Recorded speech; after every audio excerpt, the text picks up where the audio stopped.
Assalamualaikum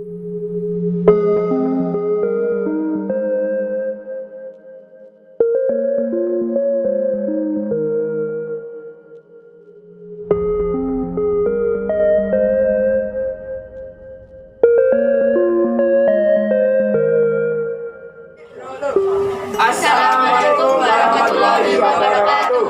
Halo guys, di sini kami dari SMA Negeri 2 Wates ingin menjelaskan isi yang ada di Museum Purbakala Sangiran. Dan sebelumnya, perkenalkan nama saya Nadarul Haq, absen 30 kelas 10 MIPA 2. Dan selanjutnya saya perkenalkan, saya Satrio Adinugroho dari kelas 10 MIPA 2 SMA Negeri 2 Wates. Selanjutnya saya Samara Mingganti, absen 31. Selanjutnya saya Sirina Rahma Kalisa, absen 32. dan saya Ramida Ismaili, absen 26. Mau tahu selanjutnya? Tonton terus sampai habis dan jangan lupa like, share, dan subscribe.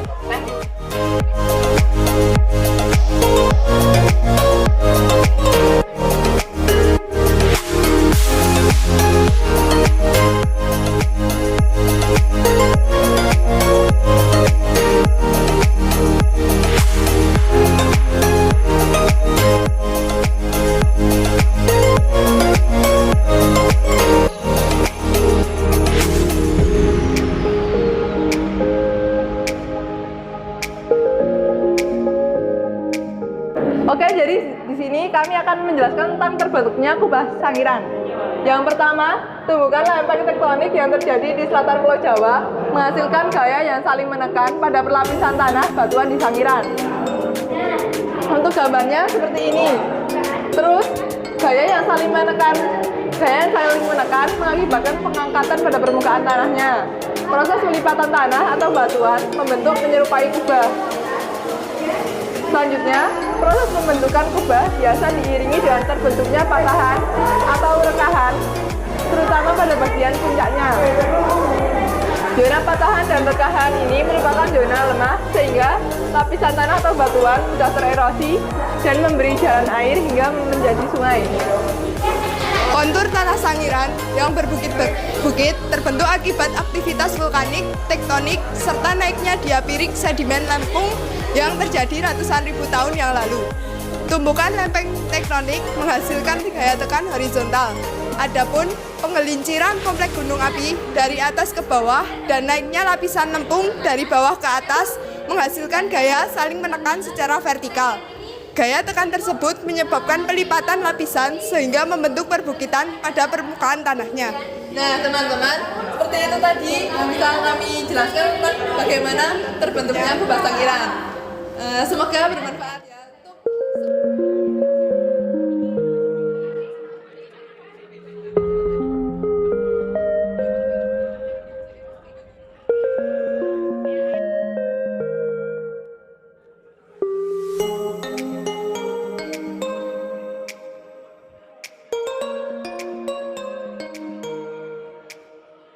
Jadi ditemukannya fosil-fosil di atas permukaan tanah itu karena dahulu itu kan dekat dengan gunung-gunung, terus terjadi erupsi.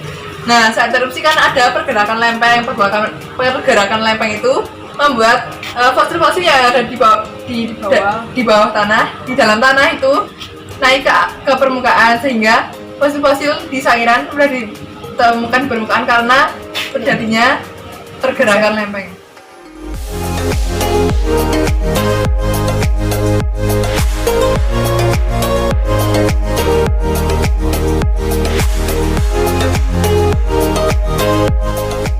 Nah, untuk pertanyaan selanjutnya, kenapa fosil yang ada di Sangiran itu bisa bertahan lama?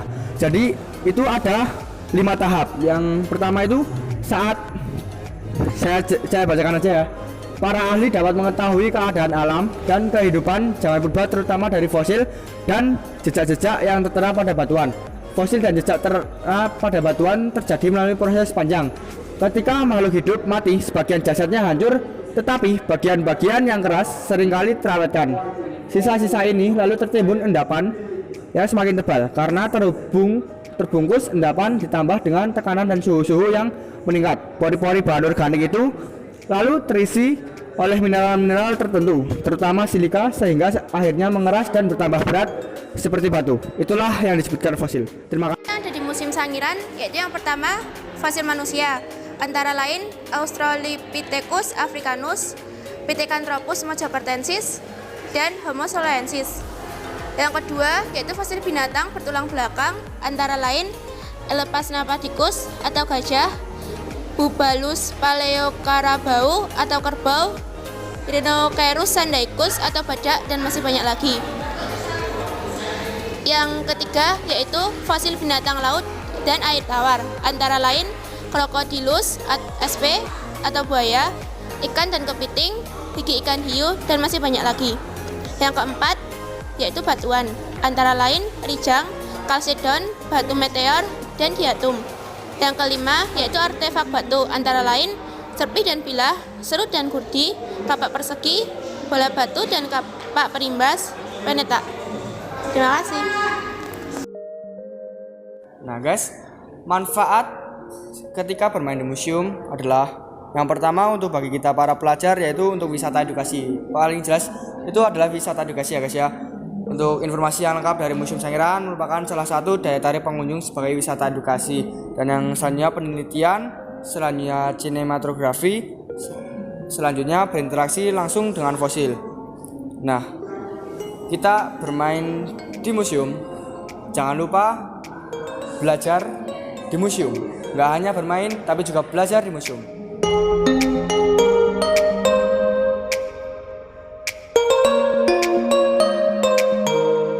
Nah, itu tadi vlog kami di Museum Sangiran. Saya salah, mohon maaf. Wassalamualaikum warahmatullahi wabarakatuh.